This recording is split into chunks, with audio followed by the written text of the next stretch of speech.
ikiashiria sasa kiongozi wa nchi hii Rais Dr. Samia Suluhu Hassan kuwasili hapa katika eneo hili, na msafara huu ukiwa umesimama tayari kabisa kumpokea Rais wa Jamhuri ya Muungano wa Tanzania Dr. Samia Suluhu Hassan, ambaye ataongoza basi katika maombolezo.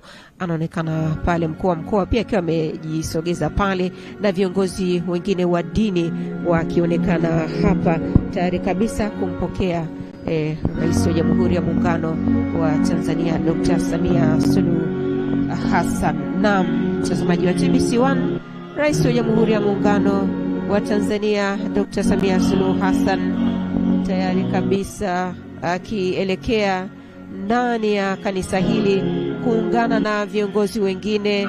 Anaonekana mchungaji huyu Dr. Alex